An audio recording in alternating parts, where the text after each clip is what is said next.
السلام عليكم ورحمة الله وبركاته. أحلى وأجمل متابعين في الدنيا، ازيكم حبايبي؟ عاملين ايه؟ يا رب كلكم تكونوا بخير وبصحة وبسعادة. النهاردة هنعمل الدونتس. هنعمله بطريقة سهلة وبسيطة جدا جدا، من غير بيض، من غير أي حاجة خالص، من غير قلي في الزيت، من غير ولا نقطة زيت خالص. هنعمله مخبوز في الفرن، هيطلع أجمل وأحسن وهش، وكمان عجينة قطنية جدا. بس قبل ما نشوف المقادير ونشوف الوصفة، يا ريت ننزل نعمل لايك وشير وسبسكرايب للقناة ونفعل زر الجرس عشان يوصلكم مني كل الوصفات السهلة والبسيطة اللي متعودين نعملها سوا مع بعض. ويلا بينا على طول نشوف الوصفة والطريقة ونقول بسم الله.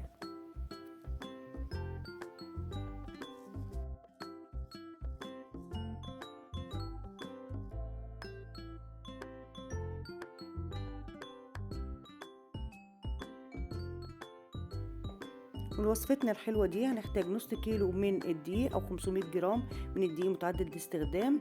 هنحتاج كمان لباكت من الخميرة الفورية، كوباية من المية تكون دافية، ونص كوباية من السكر.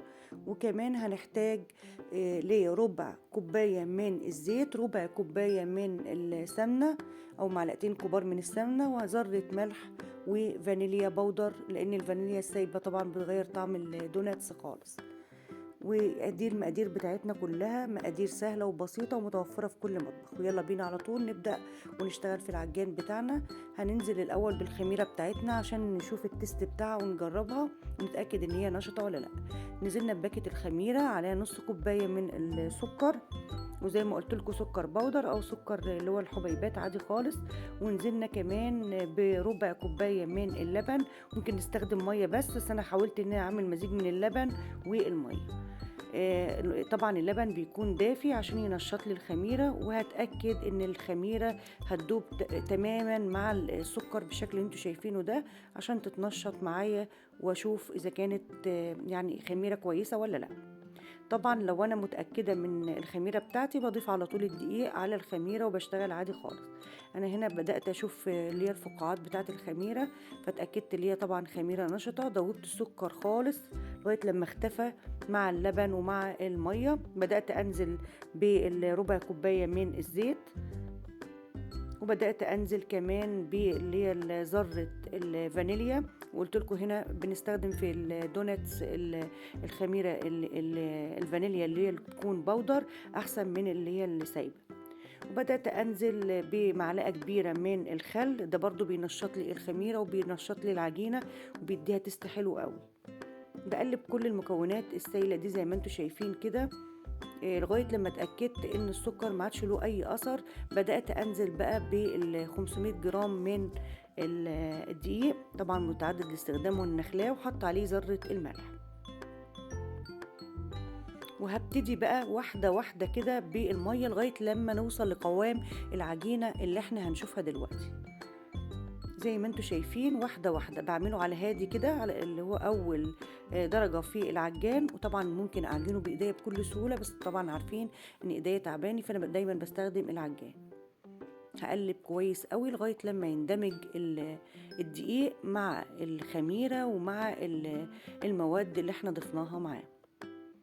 بكده بدأت العجينة تلم معايا.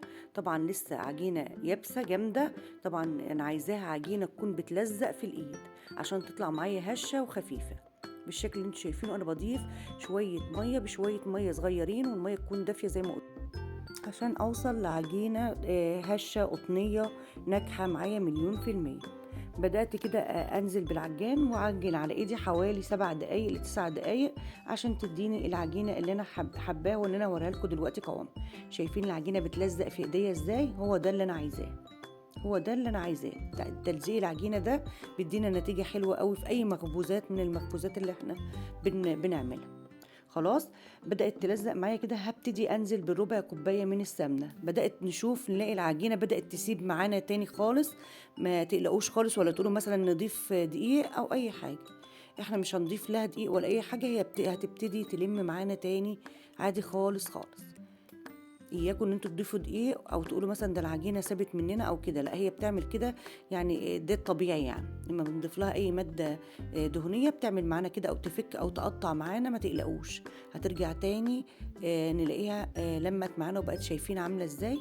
عامله زي لينه جدا جدا، جميله. شوف بتمط ازاي، واكن ما بنيجي نشدها كده بتتشد معانا وبتلزق معانا في الايد. هو ده اللي انا عايزاه. لميت العجينه بالشكل اللي انتوا شايفينه اهوت، وبدات بقى احطها تاني في قلب الوعايه فيها. عجينه جميله اهيت وفي منتهى الجمال. هبتدي اغطيها بقى واجيب اي حاجه كده تكون مثلا حاجه صوف او كده، عشان اللي انتوا عارفين طبعا الجو ساقع. هنبتدي نلفها. شايفين بعد ما قعدت حوالي نص ساعه، شايفين الجمال اختمرت ازاي بالشكل اللي انتوا شايفينه ده؟ قد ايه عجينه جميله ونشطه معايا في منتهى الجمال. هبتدي انزل بقى التخمير منها بالشكل اللي انتوا شايفينه ده. عجينه جميله قوي قوي قوي. هنبتدي بقى كده على الرخامه بتاعتنا، هنبتدي نعملها زي رول كده ونقسمها بالشكل ده لجزئين كده، عشان اقدر ان انا اتحكم فيها بالشكل اللي انتوا شايفينه ده. شايفين العجينه لينه عامله ازاي في ايديا؟ بتمط اكنها زي الاستيك بالظبط، في منتهى الجمال.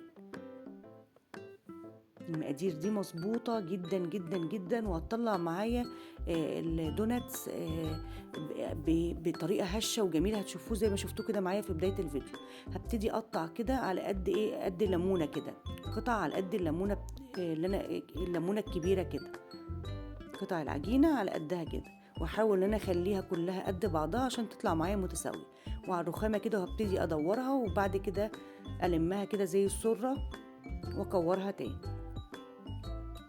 بالشكل اللي انتوا شايفينه. طبعا جبت كيس تلاجة كده، وابتدي احط عشان الوش بتاعها ما ينشفش. عملتها زي ما انتوا شايفين بالطريقه دي كده. طلعوا معايا العدد ده بالشكل اللي انتوا شايفينه ده، وغطيت عليها وابتدي اسيبها تريح بتاع حوالي ربع ساعه كده. هبتدي باول واحده انا عملتها، هبتدي نشوف هنعمل فيها ايه تاني.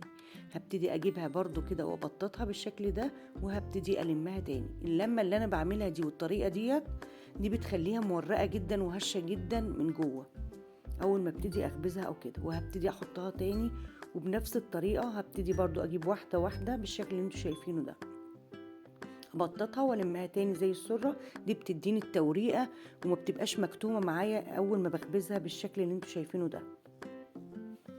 اتبعوا الطرق ديت، هتكون طريقه ناجحه معاكم جدا جدا. بعد كده سبتهم برضو ريحوا 10 دقايق، وبدات اجيب بقى الصينيه بعد 10 دقايق، وبدات اشكله. دهنت الصينيه بتاعتي دهنه خفيفه كده من الزيت، وبدات اجيب اول كوره كده بالشكل ده، وجبت اللي هو القمع اللي هو بتاع البيتي فور او اي حاجه، او اي عندي، لو عندي قطعه مدوره بعمل بيها عادي خالص، بس دهنته دهنه خفيفه بالزيت. وبدات اشيل كده. طبعا اللي انا باخده ده هعمله برضو جنب بعضه كده، واعمله احلى دوناتس برضو تاني. هعيد تشكيله تاني، او هعمله بالشكل ده. يعني لا اما اعمله في الصينيه، لا اما اعمله على الرخامه بتاعتي كده، وزي ما قلت لكم باي قطعه كده، واقوم فاتحاه من النص. وبرده زي ما قلت لكم هنعين القطعه دي واشيله. شايفين قد ايه جميله؟ شايفين هشه وحلوه ازاي؟ شايفين من نص كيلو دي عملنا كميه قد ايه؟ قد ايه جميله. هنسيبها بقى كده في حته تكون دافيه، هغطي عليها طبعا لغايه لما تخمر، ونشوف هنعمل فيها ايه على طول. في الوقت ده طبعا احنا هنكون مولعين الفرن، هينزله على درجة حرارة عالية جدا جدا، وهنسيبها بقى في مكان دافي علشان تكتمل تخميرها. ايه رأيكم في الجمال ده؟ بعد ما اكتمل تخميرها بالشكل ده وتضاعف حجمها، بدأت ادهن الوش بتاعها بلبن وعليه نسكافيه ومعلقة من السكر، عشان طبعا ممكن ندهنه بصفار بيضة، بس يكون ده افضل عشان احنا لسه هنزينه بالشوكولات وكده. طبعا احنا محضرين الفرن بتاعنا على اعلى درجة. هنحطها طبعا قبلها طبعا بربع ساعة فاتحين الفرن بتاعنا على درجة 200 اعلى درجة. هنحطه على الشبكة في النص، وهنفتح عليه الشواية على هادي خالص. مجرد ان هو ياخد لون من تحت هنفتح الشواية ونتابعه، ونلف الصواني بتاعتنا عشان كلها تاخد لون واحد بالشكل اللي انتوا شايفينه ده. شايفين لونها موحد ازاي، وجميلة وهشة وطرية. اظن مفيش احسن من كده. عجينة قطنية في منتهى الجمال، ناجحة 100%. وشوفوا تخميرها وقد ايه جميلة وحلوة قوي قوي قوي، من جوه فارغة جدا جدا وطرية قوي. اول ما طلعت طبعا غطيتها عشان تديني ما تكونش ناشفة، وغطيتها كده. وبعد كده اول ما بدأت تبرد، حضرت طبعا شوكولات سيحته وحطيت عليه معلقة كبيرة من الزيت، وبدأت ازين الدوناتس بتاعي بالشكل ده. طبعا لو عندك اللي هي شوكليت ابيض هنحطه برضو، او هنعملها بالشكل والطريقه دي. وكمان كان عندي سكر بودر، بدات برضو ان انا ازين بيه. وعلى كده وعلى البلانشة بتاعتي حطيت كيس من اكياس اللي هي التلاجة، وبدات احط عليها بالشكل ده كده، ارصها لغايه لما تشد معايا، ونشوف هنعمل معاها فيها ايه تاني. قد ايه جميله وطعمها جميل جدا، وبمقادير سهله وبسيطه، وما خدتش معايا اي وقت خالص. شايفين شكلها جميل ازاي؟ هنا جبت السكر البودر وبدأت انزل برضو على القطع التانية بالشكل اللي انتوا شايفينه ده. روعة بجد، روعة. جربوها تعجبكم قوي قوي قوي. وزينوها بقى بأي طريقة، ممكن تاخدوها سادة كده. جبت شوكليت أبيض كده وبدأت أسيحه، وحطيته على الشوكليت اللي هو الدارك بالشكل اللي انتوا شايفينه ده. بتسيبوها سادة خالص بجد، في أي حالة من الحالات بتاعتها في منتهى الجمال. التزيين ده بتاعك تحطي فيه اللي انت عايزاه بقى، اعملي فيه اللي انت عايزاه. ممكن تعملي برضو كده، تنزلي قطع من الشوكولات وبتعمليها باللي هي بالخلة الأسنان، أو بالسلاكة كده، أو بتاعة الشيش طاووق، وتعمليها بأي شكل عشوائي بالشكل اللي انت شايفاه ده. قد ايه جميلة وهشة وطرية، تعجبكم جدا. ما استخدمناش فيها ولا بيضة خالص، وطلعت معانا مفرغة وقطنية جدا جدا. هوريها لكم من جوه في منتهى الجمال. ايه رأيكم يا حبايب قلبي؟ هنشوفها كمان من جوه، هتشوفوا قد ايه فاضيه ومفرغه ومورقه جدا وهشه وخفيفه جدا جدا جدا. يا ريت لو عجبتكم الوصفه ما تنسونيش باللايك والشير وسبسكرايب للقناه، وتفعلوا زر الجرس عشان يوصلكم مني كل الوصفات السهله والبسيطه متعودين نعملها سوا مع بعض. واقول لكم ايه، هتوحشوني من الوصفه دي الوصفه الجايه، واشوف وشكم على خير في فيديو جديد ووصفه جديده. والسلام عليكم ورحمه الله وبركاته.